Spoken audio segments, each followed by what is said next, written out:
सबसे पहले कथित जादू टोने के आरोपों में घिरे 3 किरदारों में समझिए। ये हैं विनायक राउत, उद्धव गुट की शिवसेना के पूर्व सांसद और गिरिजा राउत के ससुर। उनके साथ खड़ा है उनका बेटा गीतेश राउत, जो पार्षद है और यही गिरिजा राउत का पति है। इस कहानी का तीसरा किरदार है तांत्रिक फिरोज शेख, जिसे फिलहाल गिरफ्तार कर लिया गया है। गिरिजा राउत का दावा है कि साल 2017 में जब उनकी शादी गीतेश राउत के साथ हुई थी, उसके बाद से ही लगातार उन्हें मानसिक और शारीरिक रूप से प्रताड़ित किया जाने लगा। दावा है कि 2018 से संतान की चाह में उन्हें तांत्रिक के पास ले जाया गया और उन पर काला जादू करवाया गया। गिरिजा जी क्या कहेंगे, क्या पूरा मामला है? आपको किस तरीके से ब्लैक मैजिक कर रहे थे ये लोग? गीतेश राउत जो मेरा हस्बैंड है, उसका सेक्सुअल रिलेशंस एस्टैब्लिश नहीं करने का जो रीज़न है, ये छिपाने के लिए इन्होंने ये ब्लैक मैजिक का गंदा खेल मेरे साथ किया। सितंबर 2018 से लेके ऑलमोस्ट 2022 तक ये गंदा खेल इन्होंने चालू किया, जिसमें अलग अलग बाबाओं के पास मुझे लेके गया। ये मेरे फादर इन लॉ तभी सिटिंग एमपी थे, तो सिंधुदुर्ग एरिया के मेजॉरिटी बाबास के पास मुझे लेके गया, जो अपने अपने तरीके से मुझ पे ट्रीटमेंट्स करते थे। कोई कैंची से ट्रीटमेंट करता था, कोई जिंदा मुर्गी निकालना, या फिर मेरे सर के बाल खींच के वो चीज़ों का उतारा करना, या फिर मेरे यूज्ड कपड़े बिना धोए यूज़ करना।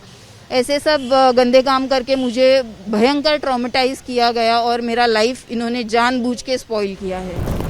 गिरिजा राउत ने दावा किया है कि ससुराल में उनके साथ ज्यादती की गई।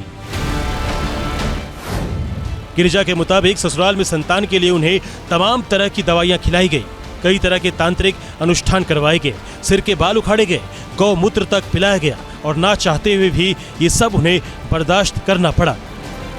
गिरिजा का आरोप ये भी है कि उनके साथ अक्सर मारपीट होती थी।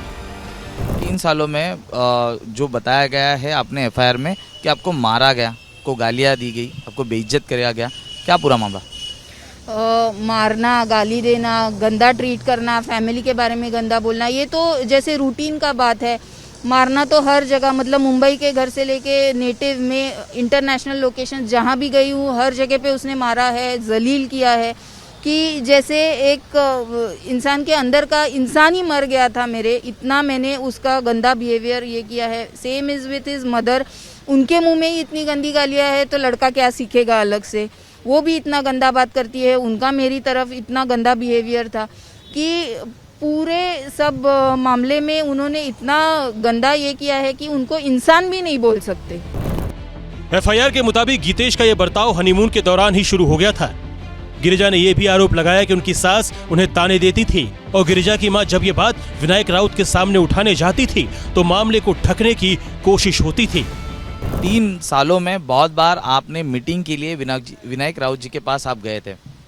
हम लोग विनायक राउत जी के पास जाते थे, हमेशा वो खाना पीना खिलाने के बाद उनका एक ही स्टेटमेंट रहता था, नेक्स्ट टाइम हम लोग इस बारे में फिर से सोचेंगे, बात करेंगे, मैं बेटे को समझाता हूँ और इसमें हम लोग कुछ न कुछ उपाय करवाएंगे। गिरिजा राउत ने ठाणे के कपूरवाड़ी पुलिस स्टेशन में विनायक राउत और उनके परिवार समेत 7 पर मुकदमा दर्ज करवाया है। ये मुकदमा अंधश्रद्धा निर्मूलन एक्ट के तहत दर्ज किया गया है।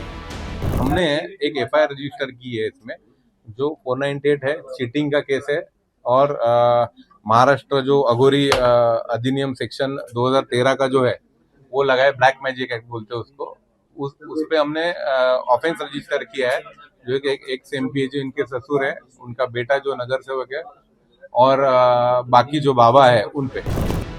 इस मामले में पूर्व सांसद विनायक राउत के परिवार के अलावा ढोंगी फिरोज शेख और काजी बाबा के खिलाफ भी मुकदमा दर्ज हुआ है। पुलिस ने आधी रात को ही फिरोज शेख को गिरफ्तार कर लिया और उसे जेल भेज दिया। इन गंभीर आरोपों के बाद पूर्व सांसद विनायक राउत सवालों के घेरे में खड़े हैं। हालांकि उनके भी कुछ सवाल हैं। ये केस सरासर झूठा केस है, झूठा इल्जाम हमारे ऊपर लगा गया है। दुर्भाग्य से जिस तरीके से केस की है, उस केस में उन्होंने लिखा है कि 2018 से 2022 तक हमारे ऊपर बाबागिरी का ऐसा प्रयोग किया जा रहा था। और उस वक्त जब बाबा के पास जाते थे तब तक मेरी माँ और मेरे पिताजी मेरे साथ रहते थे। जब उनकी पिताजी और उनकी माँ उनके साथ रहते थे तो बाबागिरी के खिलाफ उन्होंने शिकायत क्यों नहीं की, ये मेरा पहला सवाल तो रहेगा। साथ साथ में 2022 के बाद आज 2026 है, एक 4 वर्ष तक इसके बारे में आपने शिकायत क्यों नहीं की? ये भी एक बहुत बड़ा प्रश्न हो सकता है। विनायक राउत ने कहा कि गिरिजा राउत ने तलाक का केस फाइल किया है और जब वकील के साथ पहली मुलाकात हुई तभी गिरिजा राउत ने 5 करोड़ रुपए की डिमांड की थी, जिसे ना मानने पर इस तरह के आरोप लगाए जा रहे हैं। के साथ जब डिस्कशन हमारे एडवोकेट का चालू था, तभी पहली बार उन्होंने एडवोकेट के पास 5 करोड़ रुपए की मांग की। 5 crore plus 2 lakh per month किया था। 3 बेडरूम किचन का एक फ्लैट मांगा था, गार्डन विद टेरेस गार्डन के साथ। फिर साथ साथ में ऑटोमेटिक कार की मांग की थी, वो हमने मंजूर नहीं की। विनायक राउत ने कहा कि पिछले 3 साल से उनके बेटे और गिरिजा राउत साथ नहीं रह रहे हैं। दावा ये भी है कि कुछ दिन पहले ही गिरिजा राउत ने अपनी डिमांड बढ़ा दी। उन्होंने विनायक राउत से 10 करोड़ रुपए एक मुश्त और 5 लाख रुपए हर महीने की मांग की है, जिसे नहीं मानने पर इस तरह के आरोप लगाए जा रहे हैं। फिलहाल दोनों पक्षों के बयान सुनने के बाद पुलिस मामले की जांच कर रही है।